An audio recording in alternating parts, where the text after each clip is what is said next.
அனைவருக்கும் வணக்கம். நான் உங்கள் வேளாண் வழிகாட்டி.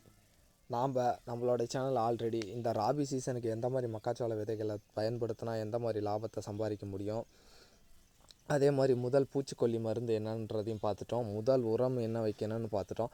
அதே மாதிரி மக்காச்சோளத்தில் முக்கியமான இன்னொரு விஷயம் என்னென்னா, முதல் களைக்கொல்லி, இரண்டாம் களைக்கொல்லி. நாம் இந்த வீடியோவில் களைக்கொல்லியை பற்றி தான் பார்க்க போகிறோம். சரி, மக்காச்சோளத்தை பொறுத்த வரைக்கும் பேசிக்காகவே நாம் மக்காச்சோளத்தை ஊனி 3வது நாள் கொஞ்சம் மிதிகால் ஈரத்தில் இருக்கும் பட்சத்தில் அட்ரசின்ங்கிற ஒரு கெமிக்கல் காம்பனண்ட்டை டெக்னிக்கல் நேமை யூஸ் பண்ணுறோம். இந்த அட்ரசின் 50% டபிள்யூபி என்னென்னா வெட்டபுள் பவுடர் ஃபார்மேட்டில் கொஞ்சம் வெட்டபுளாக இருக்கும், அதுதான் டபிள்யூபிங்கிறது. ஓகே, இந்த அட்ரசின் அடிக்கிறதுனால இது எப்படி வேலை செய்யுது என்னங்கிறத முழுசாக இந்த வீடியோவில் பார்க்க போகிறோம். சரிடா, இந்த அட்ரஸினை யூஸ் பண்ணுறதுனால நம்ம மக்காச்சோளத்தில் இருக்க பயிரில் இருக்கக்கூடிய களைகள் எப்படி சாகும் அப்படிங்கிறது. இது செலக்டிவ் அண்ட் சிஸ்டமிக் ஹெர்பிசைடுன்னு சொல்கிறாங்க. செலக்டிவ் அண்ட் சிஸ்டமிக் ஹெர்பிசைடுனா நம்ம கொடுக்குற மருந்து பில்களோட மேலே பட்டு அது தண்டு வழியாக வேறு வரைக்கும் சென்று அந்த பில்லை அடியோடு அழிக்கக்கூடிய திறமை வாய்ந்ததுங்க. இதை ப்ரீ எமர்ஜென்ட் ஹெர்பிசைடாக யூஸ் பண்ணலாம், போஸ்ட் எமர்ஜென்ட் ஹெர்பிசைடாக யூஸ் பண்ணலாம். ப்ரீ அண்ட் போஸ்ட்னா, ப்ரீங்கிறது இப்போ மக்காச்சோள பயிர் ஊனி 3வது நம்மளை அடிக்க போகிறது ப்ரீங்கிறது, ஏன்னா சோளம் வளரல. போஸ்ட்டுங்கிறது சோளம் வளர்ந்த வாட்டிக்கு சோளத்து மேலேயும் அடித்தா சோளம் எதுவும் ஆகாதுங்கிறது தான் போஸ்ட் எமர்ஜென்ட் ஹெர்பிசைடுங்கிறது. சரிடா, இதை யூஸ் பண்ணுறதுனால அகன்ற பில்களும் இருக்கும். இந்த கோரப்பிள்ளை கரையப்பிள்ளை எல்லாம் ப்ளீச் பண்ண மாதிரி ஆகிடுங்க. சரி, இது மருந்து பில்லு மேலே பட்டால் எப்படி வேலை செய்யுது? மருந்து பில்லு மேலே பட்ட உடனே அந்த இலைகளோட வளர்ச்சி அப்படியே ஸ்டாப் பண்ணிடுங்க. அதே மாதிரி ஒளிச்சேர்க்கை, சூரிய ஒளிச்சேர்க்கை காலையில் நடக்கும். ஒளிச்சேர்க்கையும் கண்டிப்பாக இதில் நடக்கவே நடக்காது. களைகளை மூச்சுத்தன்மையை அப்படியே ஸ்டாப் பண்ணிடுங்க. அதால் வேர்லேருந்து எந்த ஒரு உணவு எதையுமே எடுத்துக்க முடியாது, அதோட வேரும் வளர்ச்சி அடையவே அடையாதுங்க. சரிடா, இந்த அட்ரஜனில் வேறு என்ன கலந்துருக்காங்க அப்படின்னு கேட்டிங்கன்னா, 50% அட்ரசின் டபிள்யூபி வெட்டபுள் பவுடரும் 3% ஆன்அயானிக் வெட்டிங் ஏஜென்ட்டும் ஆட் பண்ணியிருக்காங்க. இது ஏக்கராவுக்கு 1 கிலோ யூஸ் பண்ணலாம். ஒரு அரை கிலோ விலை 200லேருந்து 250 இருக்கும். வேரியஸ் பிராண்டை பொறுத்து மாறுங்க. ஒரு ஏக்கராவுக்கு நீங்கள் 1 கிலோ யூஸ் பண்ணணும். அரௌண்டு ஒரு 400 ஒரு 500 வந்துடும். டேங்க்குக்கு 100 கிராம் இந்த பவுடரை தண்ணியில் கரைச்சி கண்டிப்பாக நீங்கள் உபயோகப்படுத்துகிற வர வரைக்கும் ஒரு 200 லிட்டரு தண்ணியிலையாவது ஒரு ஏக்கராவுக்கு நீங்கள் இதை ஸ்ப்ரே பண்ணிங்கன்னா நல்லாயிருக்குங்க. சரி, இது எல்லாத்துக்கும் தெரியும். ஊனி 3வது நாள் அட்ரசின் அடிச்சிருவீங்க. சரிடா, அடுத்து 2ஆம் கட்ட களைக்கொல்லி அதில் என்ன அடிக்கலாம்? 15 நாள் டு ஒரு 25 நாளுக்குள்ளே களை ரொம்ப அதிகமாக வளர்ந்துருங்க.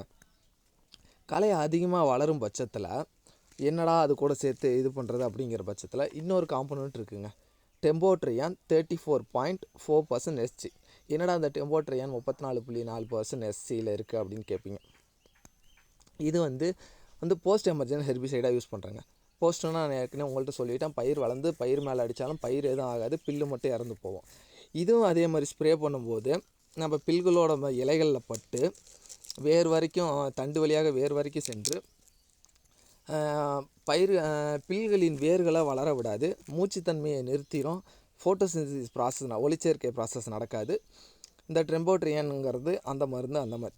இந்த எஸ்சிங்கிறது சஸ்பென்ஷன் கான்சன்ட்ரேட்டுங்கிறது எப்படின்னா, ஒரு சாலிடான ஒரு திரவ வடிவத்தில் இருக்கும். தண்ணி மாதிரி இருக்காது, கட்டியாகவும் இருக்காது, ஒரு பேஸ்ட்டு குழப்பின மாதிரி இருக்குங்க, ஃபெவிக்கால் பேஸ்ட்டு மாதிரி இருக்கும். இது போஸ்ட் ஹெர்பிசைடு. இதை தண்ணியில் ஊற்றி கரைச்சிங்கன்னா ஈஸியாகவும் கரைஞ்சிருங்க. ஒரு 2 to 5 இலை இருக்கிறப்ப அடிக்கலாங்கிறது சொல்கிறாங்க.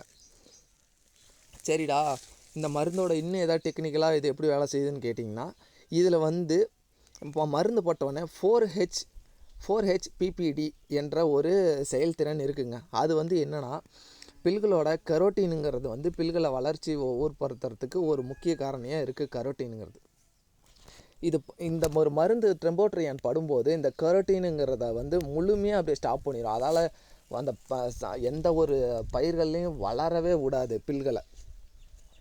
இப்படி பண்ணுறதுனால அது ஒளிச்சேர்க்கை நடக்காது, மூச்சு விட முடியாது, இந்த கரோட்டினுங்களை வளர்ச்சிகளை அடைய விடாது. பில்லு அப்படியே கோரை பில்லெல்லாம் விழுத்துருங்க, மிச்சப்படி எல்லா பில்லுமே ஓரளவுக்கு கருகி ஒரு நறுசாக செத்துரும். இது அடிக்கிறப்போ ஒரு மிதிகால் ஈரம் இருக்கணும். ரொம்ப அதிகபட்சம் போத ஈரமும் இருக்கக்கூடாது, ரொம்ப ஈரம் கம்மியாக இருக்கக்கூடாது. மிதிகால் ஈரத்தில் நீங்கள் கண்டிப்பாக அடித்து ஆகணும். ஒரு 15 நாள் டு ஒரு 25 நாளுக்குள்ளே நீங்கள் கண்டிப்பாக இதை அடித்து ஆகலாம்.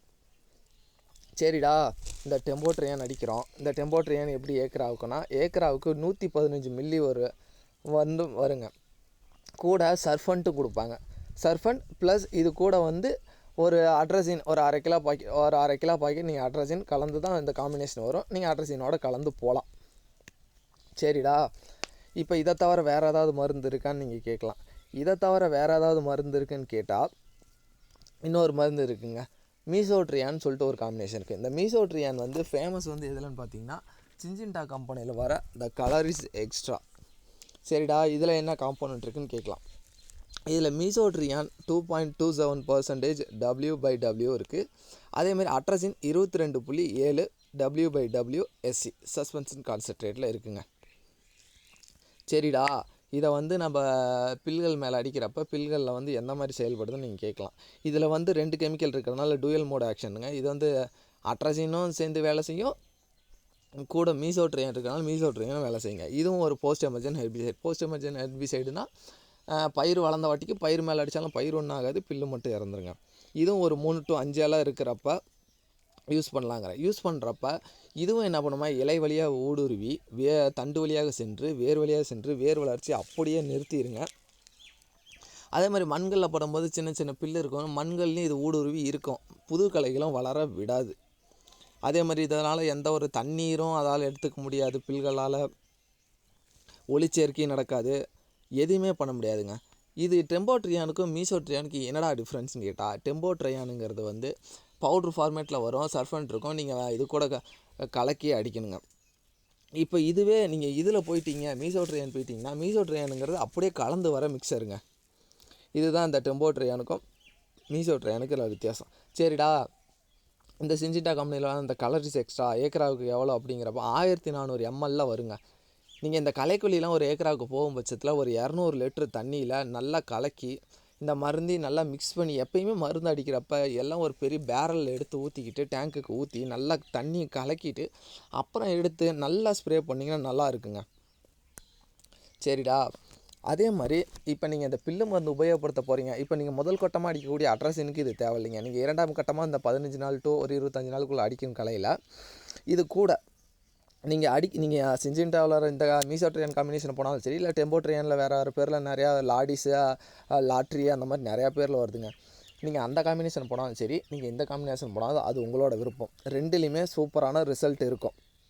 லாடிஸ்லையும் சரி, சின்சின்டாவா கலர்ஸ் எக்ஸ்ட்ராலையும் சரி.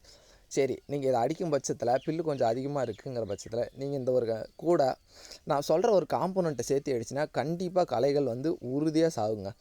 என்னடா அப்படின்னு கேட்டால், இது கூட பேஸ் ஃபோலியர் ஹெர்பி ப்ளஸ் எஸ்பின்னு சொல்லிட்டு ஒரு சால்ட்டு மாதிரி இருக்குங்க.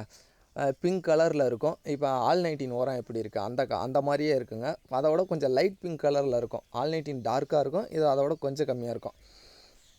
இதை ஒரு 1/4 கிலோ நீங்கள் இந்த ஒரு ஏக்கராவுக்கு ஒரு 1/4 கிலோ நீங்கள் அடிக்க போகிற மருந்தோட இதை நீங்கள் கொட்டி கலக்கி அடிக்கும் பட்சத்தில் இதில் என்னடா இருக்குது அப்படி இந்த பேஸ் ஃபோலியர் ஹெர்பி ப்ளஸ் எஸ்பிலன்னு கேட்கலாம். இதில் அமோனியம் சல்ஃபேட் ஃபெர்டிலைசர் இருக்குது, 21.1% நைட்ரஜன் இருக்குது. அதே மாதிரி டிஎம்எம்பி டைமெத்தனால் ப்ரோப்ளோசைன் பாஸ்பேட் அப்படிங்கிறது 0.8% இருக்குது. கூட சல்ஃபர் 60% இருக்குங்க. அதே மாதிரி இதோட பிஹெச் வேல்யூன்னு பார்த்துக்கிட்டிங்கன்னா 4 to 5. இதுதான் இதில் இருக்க முக்கியமான இதை அடிக்கும் பட்சத்தில் பில்கள் மேலே படுறதுனால ஏற்கனவே நீங்கள் ஒரு நாசினி தெளிச்சிருக்கீங்க, திருப்பியும் ஒரு அது கூட சேர்த்து அடிக்கும்போது அப்படியே நீங்கள் அடிக்கிற பில்கள் மேலே இது ஒரு இடத்துல பட்டுச்சுனாவே எல்லா இடத்துக்கும் அப்படியே பரவி கூட்டிகிட்டு போங்க. ஒரு இலையில் படுதுன்னா மீதி இருக்க எல்லா இலைகளையும் பரவ செஞ்சு தண்டுகள் வழியாக வேர் வரை சென்று வேர்களில் எந்த ஒரு சக்திகளும் எடுத்துக்க முடியாத பண்ணி அப்படியே சீக்கிரமாக அந்த ரிசல்ட்டை நமக்கு அப்படியே கண்ணுமடி காட்டுங்க. எவ்வளோ பில்லு இருந்தாலும் நீங்கள் இதை சேர்த்து அடிக்கிறப்ப உங்களுக்கு நல்ல ரிசல்ட் இருக்கும். நீங்கள் 1/4 கிலோங்கிறது அரை கிலோ கூட நீங்கள் சேர்த்து இது போகலாங்க. நான் ஒரு 1/4 கிலோ உங்களுக்கு சஜஸ்ட் பண்ணுறேன். இல்லை உங்களால் முடியும், இன்னும் அரை கிலோவே நீங்கள் யூஸ் பண்ணுறேன்னா நீங்கள் அரை கிலோ வாங்கி போட்டு இப்போ பில்லு இருக்கும் பட்சத்தில் நீங்கள் அரை கிலோ யூஸ் பண்ணுறது கண்டிப்பாக இது மஸ்ட்டுங்க. இந்த பேஸ் ஃபோலியர் ஹெர்பி ப்ளஸ் எஸ்பி நீங்கள் ஒரு டைம் யூஸ் பண்ணுங்கள். யூஸ் பண்ணிட்டு நீங்கள் கீழே கமெண்டில் சொல்லுங்கள். இது உண்மையாலுமே களைக்கொல்லி கூட சேர்ந்து செயல்படக்கூடிய அருமையான களைக்கொல்லிக்கு ஒரு சக்தியை கொடுக்கக்கூடிய ஒரு மருந்துங்க. சரிடா, இதனால் என்ன ஆகும் அப்படின்னு கேட்கலாம். இதை நீங்கள் கொடுக்கும்போது நீங்கள் அந்த காம்போனண்ட்டை வந்து நீங்கள் அடிக்கிற மருந்தை வந்து சீக்கிரமாக வந்து பில்கள் மேலே செயல்பட செய்யுங்க இந்த பேசிஃபோலார் ஹெர்பி ப்ளஸ் எஸ்பி. சரிடா, ஓகே. இப்போ நீங்கள் களைக்கொல்லியை பற்றி மொத்தமாக சொல்லிட்டேன். இப்போ வந்து நான் முக்கியமான ஒரு குறிப்பு உங்களுக்கு சொல்ல போகிறேங்க. நீங்கள் பில்லு மருந்து அடிக்க போகிறீங்கன்னா நாசில் வந்து எந்த மாதிரி நாசில் போடுறங்கிறது உங்களோட விருப்பமாக இருக்கவே கூடாது. நான் சொல்கிற இந்த 2 நாசிலில் தான் நீங்கள் பில்லு மருந்து அடிக்க போகிறீங்க, களைக்கொல்லி மருந்து அடிக்க போகிறீங்க மக்காச்சோள காட்டுக்குள்ளனா நீங்கள் இந்த 2 நாசிலை யூஸ் பண்ணிங்கன்னா ரிசல்ட்டு சூப்பராக இருக்குங்க. ஃபஸ்ட்டு ஃப்ளோட் ஜெட் நாசில், 2வது வந்து ஃப்ளோட் ஃபேன் நாசில். நீங்கள் கடைகளில் நீங்கள் இந்த பேரை சொல்லி கேட்டிங்கனாவே சரி. அப்படி இல்லைன்னா நான் அதோட ஃபோட்டோவை வந்து நான் இந்த வீடியோவில் கொடுக்குறேங்க.